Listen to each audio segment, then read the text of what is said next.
Vamos a hablar de una enfermedad importante.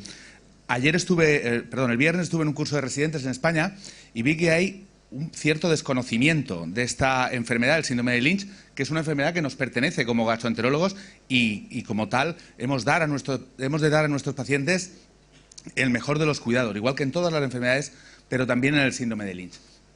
Vamos a empezar por un ejemplo. Este es un individuo de 39 años que nos consulta porque tiene antecedentes en su familia de cáncer de colon. Un hermano suyo acaba de ser diagnosticado con 40 años y ya su madre falleció con 52 años por un cáncer de colon. Esto es una situación que nos debe hacer sospechar la existencia de un síndrome de cáncer hereditario, el más frecuente de los cuales es el síndrome de Lynch. Y vamos un poco al hilo de esta familia a ver cuáles serían los pasos que ya la doctora Bruno nos ha explicado para el diagnóstico y posterior manejo de esta familia. El síndrome de Lynch es una enfermedad autosómica dominante en la que el cáncer puede aparecer a edad temprana, aunque también puede aparecer a edades más avanzadas. La mayoría de los tumores se localizan en el colon proximal, en el colon derecho. Normalmente los tipos histológicos, con frecuencia los tipos histológicos pueden ser indiferenciados, los tipos histológicos especiales. Hay con frecuencia también múltiples casos de cáncer de colon en el mismo paciente, sincrono o metacrono, y también pueden aparecer otras neoplasias, como bien conocen, fundamentalmente cáncer de endometrio, entre otras que también son mucho más frecuentes en los casos de síndrome de Lynch que en la población general. Inicialmente, los estudios iniciales con síndrome de Lynch determinaron un riesgo de padecer cáncer a lo largo de la vida en portadores de mutaciones en los genes reparadores de errores que podía llegar hasta el 80%. Parece que el riesgo es menor y que depende del gen que esté afecto, como veremos después. Y los pacientes se benefician de manera muy importante de la prevención del cáncer de colon mediante la realización de colonoscopias. Y este es el principal motivo de importancia del diagnóstico y de la adecuada identificación de entre toda la marabunta y el montón de casos de cáncer de colon que por desgracia vemos. Hemos de ser selectivos, es muy importante que seamos capaces de identificar quién tiene un síndrome de Lynch para proteger a este paciente de nuevos cánceres y sobre todo para proteger a sus familiares. Como ha explicado la doctora Bruno, el síndrome de Lynch se debe a un déficit en la reparación de errores del DNA. Estos errores no se reparan, se producen mutaciones y aparece cáncer. A lo largo de la historia, del síndrome de Lynch, se han evaluado diferentes métodos de identificación de pacientes, los criterios de Bethesda, los criterios de Ámsterdam, que seguro les sonarán, pero ya se conoce desde hace años que el cribado universal, es decir, hacer un test de alteraciones en la reparación de errores del DNA, bien sea inestabilidad de microsatélites o bien sea inmunohistoquímica, es la estrategia más coste eficiente, como ya también tan brillantemente nos acaban de explicar. Por tanto, todos los casos de cáncer de colon deberían ser testados para saber si podemos estar delante de un caso de síndrome de Lynch. Y esto es importante porque el síndrome de Lynch es una enfermedad claramente infradiagnosticada. Muchos casos de síndrome de Lynch pasan por delante de nuestras narices y no nos enteramos si no hacemos una estrategia proactiva como esta. Esto ha sido así hasta ahora. Pronto dispondremos de la posibilidad de analizar directamente los genes afectos en los pacientes mediante el abaratamiento de la determinación de estudio de mutaciones mediante el uso de paneles de genes. Como nos ha explicado esta mañana Luis Caro, el uso de estos paneles de genes es mucho más coste efectivo, mucho más barato y, por ejemplo, este estudio, publicado en 2016, muestra que si a todos los menores de 50 años, directamente, sin hacer ninguna inmunohistoquímica ni ninguna otra historia, les estudiamos sus genes mediante un panel de genes relacionados con cáncer, nada menos que el 16% de ellos van a tener una mutación en línea germinal en un gen que predispone a ellos y a sus familiares al cáncer de colon. Por tanto, probablemente esta será la estrategia en un futuro cercano.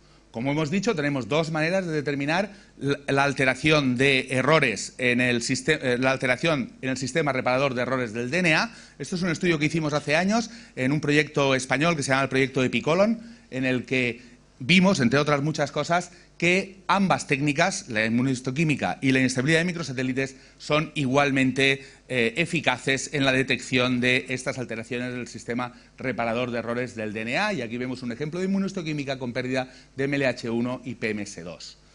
Por tanto, en el paciente que nos ocupaba, fuimos a buscar a su hermano, porque siempre estas alteraciones en el sistema reparador de errores del DNA se ha de hacer sobre tejido tumoral y, por tanto, sobre la persona que ha tenido el cáncer.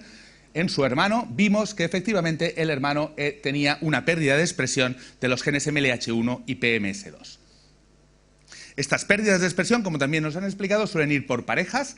ML1 y PMS2 son dos genes que trabajan juntos en el sistema reparador de errores del DNA y que se suelen perder juntos. Lo mismo ocurre con MSH2 y MSH6, mientras que las pérdidas aisladas de MSH6 y PMS2 sugieren alteraciones en uno de estos dos genes.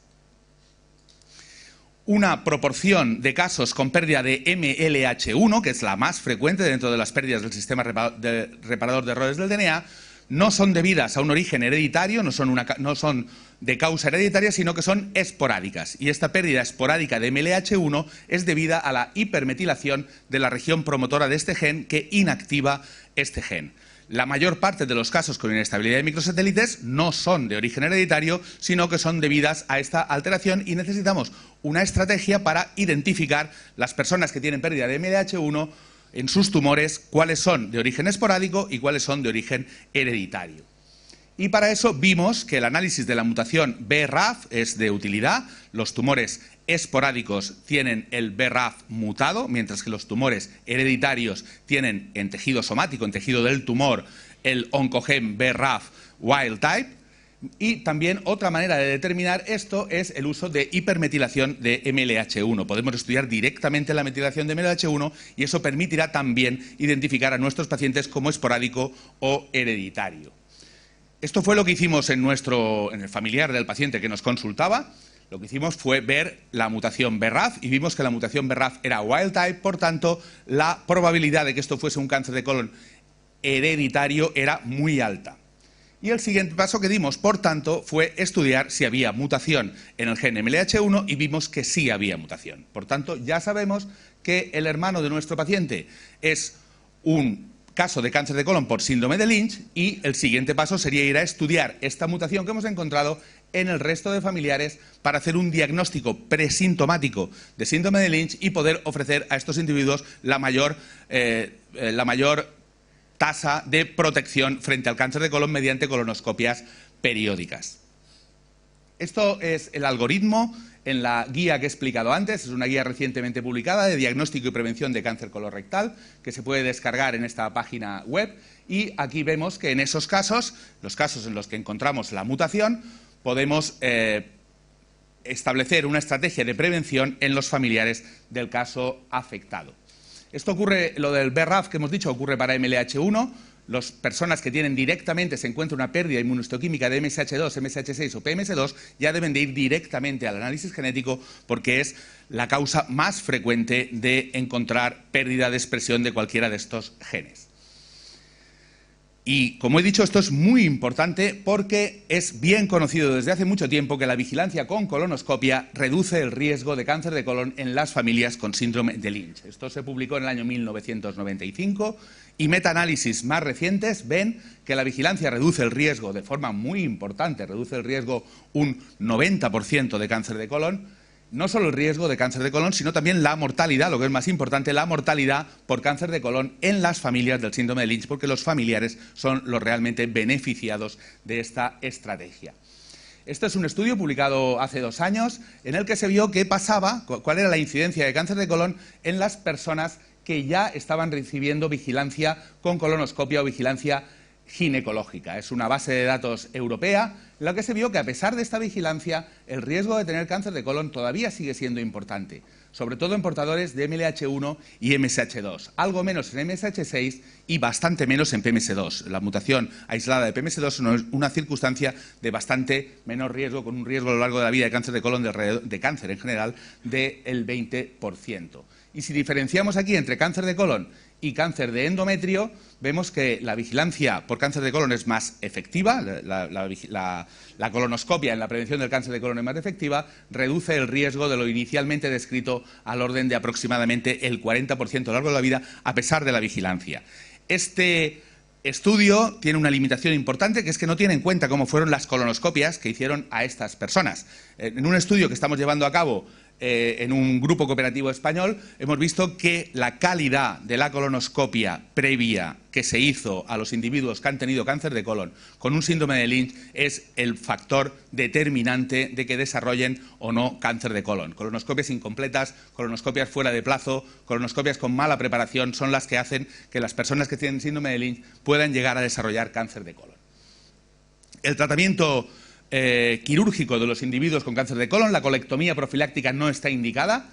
Si un individuo ya tiene un cáncer de colon, sí que y sabemos que tiene un síndrome de Lynch, sí que hemos de ir a una colectomía subtotal con preservación del recto, y la histerectomía profiláctica, esto es como de perogrullo, elimina el riesgo de cáncer de endometrio. Las mujeres que han dejado atrás, digamos, su edad fértil, se les recomienda, con portadoras de mutación en uno de estos genes, portadoras de enfermedad de síndrome de Lynch, se les recomienda hacer histerectomía y doble anesectomía para eliminar el riesgo de cáncer de endometrio y ovario. Sabemos que el riesgo de cáncer metacrono es mucho mayor si las colectomías son segmentarias, por tanto se indica colectomía subtotal si sabemos que una persona tiene un síndrome de Lynch, y también hay algunos estudios de tratamiento farmacológico. Parece que la aspirina a altas dosis puede prevenir el síndrome de Lynch, el cáncer en el síndrome de Lynch, aunque esta no es una práctica demasiado implementada porque se necesitan altas dosis. Estamos en espera de nuevos resultados de ese ensayo clínico, del ensayo clínico CAP2, que nos diga si dosis más bajas de aspirina también previenen el cáncer en pacientes con síndrome de Lynch. Por tanto, estas son las recomendaciones que damos en la guía. Iniciar el cribado con colonoscopia a los 20-25 años con una frecuencia anual o bienal. Hacer cribado de neoplasias ginecológicas también con frecuencia anual o bienal. De cáncer gástrico lo que se recomienda es erradicar el Helicobacter pylori, determinar y erradicar el Helicobacter pylori, y es posible que podamos hacer estrategias de vigilancia más intensivas en familias con alta carga de otros tumores como cáncer gástrico o cáncer de vías urinarias. ¿Y por qué se tiene que hacer la colonoscopia cada año, cuando normalmente recomendamos cada 10 años o cada 5 años? Pues se tiene que hacer cada año porque el síndrome de Lynch es una circunstancia en la que la vía adenoma-carcinoma, la secuencia adenoma-carcinoma, la vía carcinogenética, está particularmente acelerada. Quiero ilustrar esto con un ejemplo. Esto es una paciente nuestra a la que se hizo una hemicolectomía derecha. Esto es la anastomosis ileocecal porque había tenido un cáncer de colon, y esta es una colonoscopia que se hace en el año 2008, creo que pone aquí. Pues en el año 2009, un año más tarde, esta paciente tenía un cáncer en la anastomosis. Por tanto, es muy importante, y aquí la anastomosis se ve completamente limpia. O sea, es sorprendente cómo esto puede haber ocurrido y ocurre. Y por tanto, la colonoscopia debe ser realizada cada año o cada 2 años. Tenemos unos casos especiales que quiero comentar brevemente: el cáncer familiar tipo X y el síndrome de Lynch-like. El cáncer familiar tipo X es las personas que tienen, eso está mal, las personas que cumplen los criterios de Ámsterdam y el tumor es estable. Cumplen los criterios de Ámsterdam, pero el tumor es estable. Esto es cáncer familiar tipo X. Y el síndrome de Lynch-like son las personas que todo parece indicar que tienen una mutación, porque tienen inestabilidad de microsatélites, tienen pérdida de MSH2, MSH6 o PMS2 aislada, tienen pérdida de MLH1 con BRAF wild type o sin metilación. Todo lo tenemos a punto para hacer el test genético y que nos digan que tiene un síndrome de Lynch, y el test genético en negativo. Y nos quedamos ahí diciendo, ¿y a esta gente qué le pasa? Por a esta gente le pasa, no sabemos lo que le pasa, pero sí le sabemos poner nombre, que es que tienen un síndrome de Lynch-like. Ahora hablaremos un poco de esto. El cáncer familiar tipo X son aquellas familias que cumplen criterios de Amsterdam y tienen tumores estables. Parece que el riesgo de cáncer de colon es mayor que en la población general en estas familias, pero menor que en el Lynch. No hay riesgo de otros tumores, y lo que se recomienda es hacer colonoscopia cada 3 años, empezando a los 30-35 años. Esto sin saber tampoco muy bien qué es lo que le ocurre a esta gente. El síndrome de Lynch-like es lo que he comentado: tumores con inestabilidad o con pérdida de MSH2, MSH6 o PMS2 aislada, o pérdida de MLH1 sin metilación. También el riesgo de cáncer de colon está entre los de Lynch y los esporádicos. La edad de inicio suele ser similar a la de los Lynch, y el seguimiento se establece según la historia familiar. Si la historia familiar es importante, probablemente sea un síndrome de Lynch que no hemos sabido diagnosticar. Si la historia familiar es escasa, aún así tienen un riesgo intermedio entre una población y la otra, y debemos hacer una estrategia de seguimiento algo más rápida. Estas señoritas las temo porque... No, está muy bien. Este es un estudio que hicimos también dentro del estudio EpiColon. en el que vimos exactamente esto. Si cogemos los individuos con síndrome de Lynch-like en la barra azul, vemos que el riesgo de cáncer de colon en los familiares de estos individuos, es decir, en los familiares de un individuo que, bueno, que al no tener mutación podríamos considerar familias esporádicas o familias sin riesgo, está en mitad del riesgo que tenemos en el síndrome de Lynch y del riesgo que tenemos en personas sin ningún antecedente familiar ni ninguna evidencia de que pueda haber un cáncer familiar. Por tanto, estas familias merecen una estrategia, digamos, especial. No pueden ir al montón de todo el mundo, sino que merecen una estrategia especial. No sabemos muy bien qué es lo que ocurre aquí. Lo que más probablemente ocurre es que estas familias de síndrome de Lynch-like son un grupo heterogéneo de familias en las cuales hay verdaderos casos de síndrome de Lynch y hay también casos esporádicos.